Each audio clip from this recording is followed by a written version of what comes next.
Okay, good evening, everybody, and welcome to another episode of Lockdown Orienteering.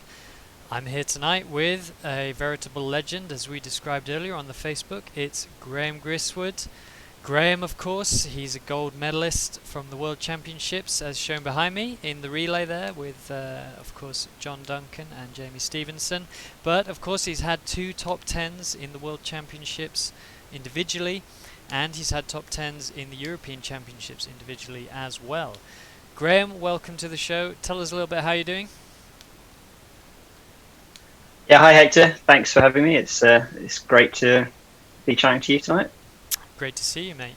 I think firstly, everyone really just wants to know, like, what's behind your nickname? You know, why are you called Gigi?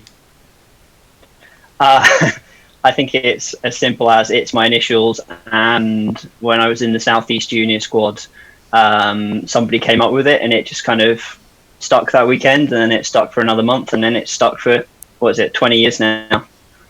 Ah, so it's your initials. Nothing more exciting. Yeah, nothing more exciting than that, I'm afraid. Oh well, at least you're exciting as a person, even if your nickname's not Thanks, exciting. mate. Yeah, cheers. There's no worries. All right, well, welcome everybody. I can see we've got a number of people watching live, so of course, as usual, if you've got any questions, just drop them into the Twitch chat, and we'll get to them at the end. So please, some questions for Graham. He'll love to answer those. Of course, this weekend on Lockdown Orienteering, we've got the team competition. That's been going well. They've had 4 stages completed already. And Graham, I wanted to get you on here to talk about a little bit about teamwork, successful teams, how you've been part of successful teams, obviously winning gold medals. So tell us a little bit about that run up to your medal in 2008 with the team here in the Czech Republic. What were you doing in the years beforehand? How did it develop into this position where, you know, the team was able to win a gold medal? Well, first of all, I think the concept of teamwork in orienteering is quite strange compared with a lot of other sports, because it's not a team sport. Essentially, when it's an orienteering relay, you are 3 individuals. You're running on your own. Yeah. There's very little you can do to influence each other. Having said that, I think that there's kind of a lot. There's a lot that can be said for how you feel about your teammates and how you prepare together and how you trust in your teammates. So I think that is also really important. And I think that a team who train together and kind of prepare together for a competition will normally do better than 3 people who've never met, who just turn up and kind of run together in a team. So in 2008, I first got into the World Champs team in 2004. And I was surrounded by, in general, these much older guys, much more experienced, kind of these legends I was looking up to, like Jamie and John. And so it took me a couple of years before I even had any aspirations of getting in the relay team. Then in 2006, I ran in Denmark in the World Championships. And I remember that the team had a bit of a disappointing performance that year. And that was about the first time when I kind of thought I should be trying to get in that team. And so I said to the coach, Dave Peel, I said to him at the time, what do I need to do to get into that team for next year? And he said, you need to become a really reliable first leg runner. And so I took that as my motivation and my challenge. So over the next year, I ran first leg in every opportunity I got in some of the domestic relays. I ran a first leg at Jukola, which fantastic experience, as you know. And I ran first leg at some of the World Cup races. So there were World Cup relays in those days as well. And also at the Nordic Championships, I ran the first leg. And I got to, after like a year or so, I got to be quite stable about doing it. And so I ran the first leg in Ukraine in the World Championships in 2007, also with John and Jamie. That went fairly well, except for when I lost my SI card and spent about a minute looking for it at one point. Okay. So we ended up 7th that year, which is still a pretty decent result. And I had a fairly good run. I mean, we all did okay, except for the time I spent looking for my SI card. But yeah, so coming into 2008, we'd had about a year and a half where the team had been fairly stable. We knew our jobs. We knew that I was going to be running the first leg. We knew that John was going to be the second and Jamie was going to be the third. We knew we'd had some good results. We knew everybody was in good shape. All we needed to do was 3 good runs in the day, and you have to have that little bit of luck as well. And obviously we had that little bit of luck on that day. Yes, yes. I mean, we can talk a little bit about the luck just in passing. Of course, Mhm. Thierry, he said the other day, or the other week, after he'd done your photo orienteering competition here for lockdown orienteering, he was going to buy you a new camera. I think that was a roundabout way or backhanded compliment or something to say he didn't really think that your photographic skills for that photo orienteering were the best. Are you going to buy him a beekeeper's outfit? So I did actually send Thierry a message after that to get to set things straight, and Yeah, he did apologise. He said he was only joking. He was just sure. making having a bit of a laugh. But yeah, I'm not sure that beekeeping outfit would go down too well with him. Even now, I think Mm. it's still too soon. So for the people who don't know the story, maybe you should elaborate. Yeah, I can elaborate. I mean, briefly, of course, Thierry was running for the French team. Um, I think they were leading, weren't they? Am I correct in thinking Yeah, that? Yeah, yeah, they were in the lead, yeah. They're about a minute ahead on the last leg. running for the victory, and suddenly, of course, you're watching Thierry's GPS. Is doing some very strange things. You see him on the camera, and he's pointing to his throat, and turned out he'd swallowed a bee during the final leg of the relay. So unfortunately, he had to quit the race at that point. But it allowed Yeah, us. As the British team to come through, and of course Jamie, running the last leg, managed to seal the victory for us. So yeah, a bit of luck, like you say. yeah. And sometimes the luck goes with you, and sometimes it goes against you. Absolutely. As you know, between the three of us, between the two of us, we've had three times when we've been fourth in walk relay as well, and it's seconds in it every time. So sometimes the seconds are with you, and sometimes they're against you. Yeah, absolutely. Let's get back to the team chat. I want to just drill in a little bit about, you were talking about the reliability aspect Yeah. of being part of a team. Do you think that reliability aspect, you talked about it in many ways as something that you developed as sort of experience and Yeah. through training, but do you think there's a sort of personality aspect to it, and being, working in a team requires a good balance of personalities, or it requires like some certain personality traits or aspects? Yeah, and I think it's quite individual to which leg you're looking at as well. So having trained in Swedish clubs for many years and also Scandinavian, Finnish and Norwegian clubs, there's this concept at Team Miller and Jukla of kind of it's all the only job you have is to kind of put the guy who's running the last leg in a good position to do well. Yeah. And so that's kind of quite a nice concept. When you're running an earlier leg, first or second leg at World Champs, your job is absolutely not to win it or to do anything special. All you've got to do is give the guy after you the best chance of doing well. Yeah. And that kind of puts it into perspective. You're not trying to have the greatest race of your life. You're not trying to run away from anybody. You're not trying to do anything special. So my job on first leg was to come back, if at all possible, with the leading group. If I had one experience at the Nordic Championships, I think in the build up to it, where it was in Denmark, but it was quite tricky terrain, and I was running the first leg. And about halfway around, I realised I was actually on my own, and I kind of, without even trying, the way the gaffles had worked and the way that people had been running was that I just managed to pop out on my own in the lead, and I couldn't see anybody behind me. And there's a kind of an instinct there. Do you like try and push on and kind of come in with a big lead, or do you like hang back a bit and kind of let it's quite hard to let other people catch up in that situation. But I think what I did, which worked quite well, was I just focused on the orienteering, making sure they didn't make any mistakes, not worrying about what the result's going to be, just focus on it one control at a time. And as it happened, the big group of everybody caught me just at the last control, I think, and we all came in together anyway.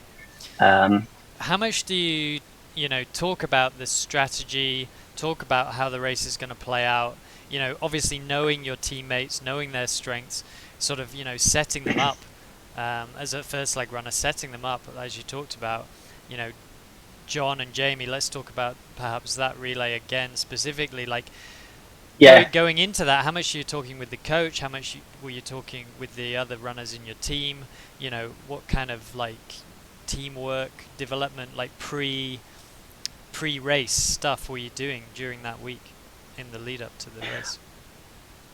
I think that every team and every relay is really unique. And actually, the situation we had then was we had this kind of superstar, Jamie, on the last leg. Sure. And, I was coming into the team kind of, I was 24 at the time, and those guys were, young 30s, let's say, basically in their prime. And so it was almost my job to do what I was told as the junior member of the team. So I remember just kind of being in awe of and inspired by them, and trying to not let the side down, as it were, which is very different to my role in the team now, as it has been kind of over the last 10 years or so, let's say, where I've been kind of one of the more experienced members of the team, and then it's your job to do what they did for me. Yeah, exactly. So how important is it to have experience in your team? What kind of benefits does the experience bring to a team? I think experience is really important. Relay running is all about decision making. I think it's about making that decision really fast in the forest of, do I follow that guy or do I follow that guy? Do I stop and look at my map? Am I kind of just losing touch with somebody? Is there somewhere where I push really hard to get back onto somebody? And it's not necessarily the best individual runners who make the best relay runners because of that really quick decision making in that stressful situation. And I think experience can be really important for that. But I think there's also something to be said for youthful enthusiasm as well. Yeah. So in your role now, then, let's talk about your role now in the team. What sort of thing do you see yourself bringing to the team? Obviously, you spoke about this experience, but how do you pass on that experience down to the younger members of the team? Well, I think some of it is kind of by example. I mean, I look back to think about John Duncan, who was just a fantastic relay runner. Maybe never quite hit the heights in individuals that he should have done potentially. But you stick him on that second leg in the relay, and he's always going to do a good job on that. And I've always tried to do something along those lines as well. And set that example that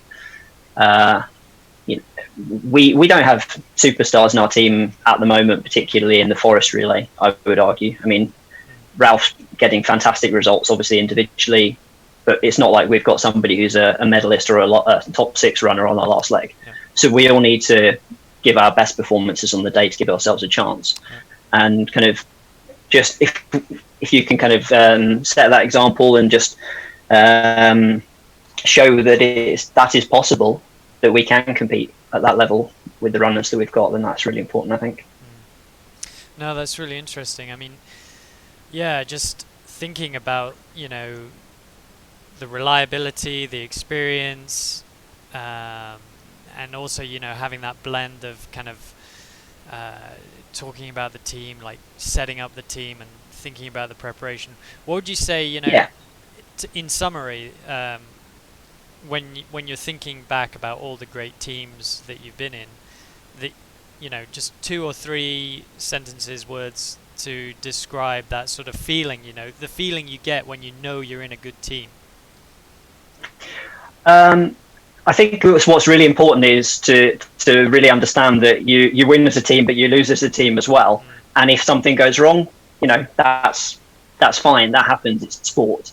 And it's not one person who's messed it up. It's the team thing, and it's the team result that matters at the end of the day, not the individual result that matters. I mean, every team has its strengths and weaknesses, and it's important that losing my train of thought here. What was the question again? I'm just asking you to summarize what it feels like when you're in a good team. Okay. Like, do you sort of get a feeling, when you have like teammates around you that are working well together, you're being successful. It doesn't have to be an orienteering necessarily, but what kind of, for me, I mean, it's like, you get some excitement, you get some extra energy. Yeah. Somehow, like, you as a person can suddenly perform on another level. And it's that sort of like when you have a good team, the whole team sort of can bring each other together and lift the whole level more than the sum of their parts. Yeah, I think that's absolutely right. I mean, you just have to look at the British relay results over the last 15, 20 years. Compared with our individual results, we have overperformed. And I think that's a lot about the team spirit, but it's also a positive reinforcement. So the fact that the guys did a really great job in USA in '93, and then in Switzerland where they got the medal, and then obviously 2008. So as a British team, we know that our guys are good enough to perform on the world level. Yeah. And I think what also helps is that a lot of the time we're not necessarily so focused on the individual results, because we know that our chance perhaps is in the relay to get that medal. Yeah. I mean, I know certainly we've talked about it over the last 5 or 6 years that some of us have focused more on the relay than on the individual because of that. And I mean, I think that it's fair to say that there's a few of us who have kind of accepted that we're never quite going to make it individually to get a world champs medal, but it's a realistic possibility in the relay. Yeah. No, absolutely. I mean, I can echo most of that. I would just say, you know, like, part of being in a team is so fun, you know, like, I think it's hard to, you know, we shouldn't skip past that, because when the extra level of fun and just being in that team and having, you know, just the banter and, like, you know, it's like that dynamic, you know, one person is like, you know, joking and hitting off another person, and you're all just having fun together. I mean, for me, that is one of the most important things of being in a team, and that really helped for me. That helps me relax. I mean, do you think that teams relax you, or do they make you sort of more anxious or more like excited, or kind of more tense? I would say that it's definitely the former. It's a positive influence to train with, prepare with the team. As you talked about earlier, it's about setting expectations, talking through the different scenarios, and also having the coach's influence as well, the kind of the input as well. And as you say, it's a really nice feeling to know that you're in a supportive team, hopefully, and that you're all going to celebrate together when it goes well as well. And you know, I mean, John and Jamie and I, we all three of us live in different countries, but we stay in touch. Awesome. You know, we exchange messages kind of on a fairly regular basis, just to see how things are going, and I hope that we will continue to do that. Now that's cool. You've got that kind of shared experience, that shared bond, and that brings you know, that comes through your whole life with you then after that. So for sure. Exactly. I mean, it's incredible that power that the team has then to sort of work across time and space. Great. Graham, just to wrap up this small part of the interview, give us, summarize in one word, I've been doing this with everyone, one word, what is, or what has orienteering given to you? Everything. Okay, great. Thank you, Graham. All right, we're going to go on to the quiz section. Of course, we've been doing the photo quiz with all of my interviewees. So we'll see how you get on. Of course, the quiz is 5 photos. You get a point for the naming the correct year and the correct place. And then we can talk a little bit about each one if we so wish. Okay. All right, let's get started. I think here we are. Can you... Oh, no, I'll share my screen first. That would help. Yes, indeed. All right. Here we are. You can see this? Yep, I can see that. So that was after the long distance in Italy in 2014. And I just finished the long distance, and I've got a bit of a wound on the left side of my head, which up until about a minute before that was kind of bleeding copiously down the side of my face and all down my shirt, as you can kind of see. And I'm pretty sure that Dave Rollins has just poured a litre of water over my head to wash all the blood off. You're looking well. I mean, you're looking. You get 2 points for that, by the way. You're looking pretty spaced out, actually. Yeah, well, I think that I was mostly, I just finished a 100-minute long race and lost a little bit of blood, not as much as it probably felt like at the time. because I fell over coming down into the spectator control and bashed my head and ran through the spectator control, and the coaches were like, "What the hell has happened?" Yeah. Oh well. I think it's more that I've just finished a long distance race than anything else. Yeah, looking mean. All right, let's move on. Oh, talking about so, looking mean. Here we go. So that will be probably the sprint finish in the sprint race in World Champs in France in 2011. Indeed.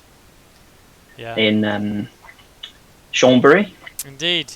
A great result there, and of course, yeah, you sort of know it on your face as well.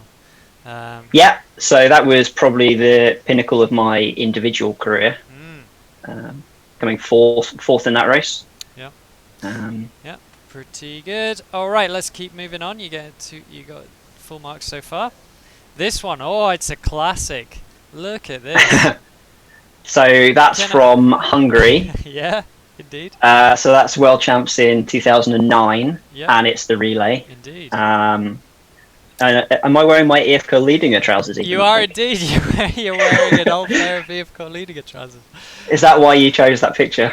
Partly, yeah. Partly that. Partly the hair, of course, and then of course. Tell us a little bit about the customized modifications you've been doing to this orienteering top as well. I've cut the sleeves off, mate. Right. Why were you doing that?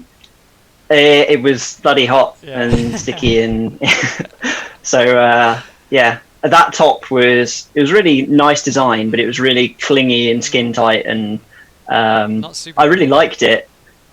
Yeah, so I think it was a good move, especially in that heat. But you're wearing the comfortable EFCO Leadinga O pants, so that's good to see. So I think the problem I had with the trousers at that time, with the British squad trousers, was I don't think they had a pocket for gels in part one. And you need at least two gels on a relay, don't you? Well, exactly. Talking about reliability earlier, I think that was probably one of my worst relay performances for Britain at World Champs. Well, we'll move on. Right. Oof, look at this boy. So that's Denmark, walk 2006. Yep. The sprint race. Indeed, the sprint. You're wearing a full kit for the sprint here. Well, sprint was a bit different back then, and it was in a park, but it was a forested park. And what was special about that race was that it was my third World Champs. Was special. Well, that was pretty special, but that was the first time when I got to the spectator control and Per Forsberg said that I was in the lead. Whoa. Which, as start number 21, was kind of, it's not that exciting, but it was exciting for me at that time, and I then proceeded to make a big mistake. Learning experience, that one. Well, these lycras, yeah, definitely. Let's talk about these lycras, because I mean they're absolutely fantastic. And for people who don't remember this vintage of orienteering kit from the GB team, yeah, I mean I had myself a pair. They were so slinky and so smooth. I mean, they did have some reliability issues. Graham, are they the lizard skin ones? Yes. What was happening here? Well, as you say, they had some reliability issues. So this would have been the World University Champs in Slovakia, I want to say. Indeed, you're getting bonus points here. Okay. Yeah. Well, as you can see, they were a bit rippy. Yeah. Clearly. At least so I have to say though that. One, well, exactly. Unlike a certain mutual friend of ours at one race, who had a similar problem. I have to say that Matt Crane had an even worse issue with these tights at an international race, but I'm not sure I can remember quite which it was. But all right. Yeah, well, that was a funny, a fun experience. Indeed. Let's move on to the final photo. Your full marks so far. Oh. Oh, I'm not sure what year that is actually. It's probably either last. Well, it's definitely either last year or the year before. Okay. You might have me stumped there as to which mountain that is. All right. Well, I'll give you a half point for 2018. Okay. Yeah. Well, get it from, this is me in winter training mode, running up some Munros or something in Scotland. Yeah. No, actually, it's in the Lake District. Is it? Okay. Yeah, it's from that video that you were making about the. Yeah. This is, I think, Green Gable in the background. Okay, yeah. Maybe.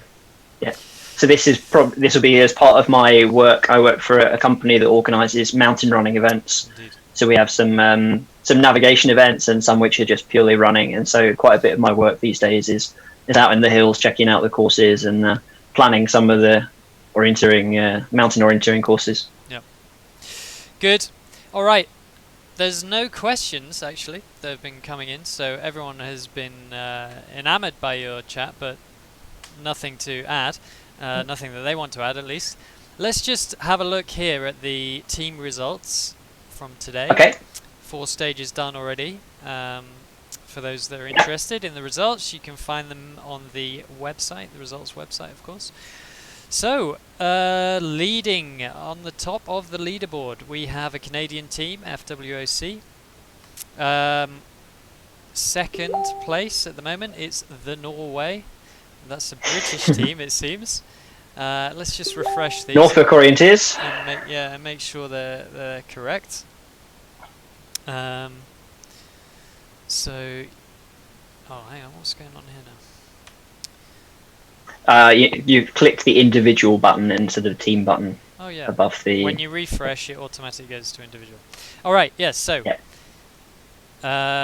What have we got again? Then in third, Japan. Fourth, an island team. Fifth, Southern Navigators. So we can just scroll down a little bit. Quite many British teams, of course, but many. Yeah, good mix of nationalities. Yeah, good, a really good mix. So that's going to be exciting. I believe that is going to be ending tomorrow. So that's going to be how that shakes out. Still all to play for though. It's fairly close up at the top. Yeah. So these are not official results just yet, but this is how the standings look so far. So great. No, it's going to be fun one to watch. So hopefully everyone competing this weekend is having a great time and really enjoying the competition so far. Today they've had the route choice, rapid, route, jigsaw and photo memrio. So those are the first 4 stages you can see here. The teams scoring for those. Graham, we'll just go back.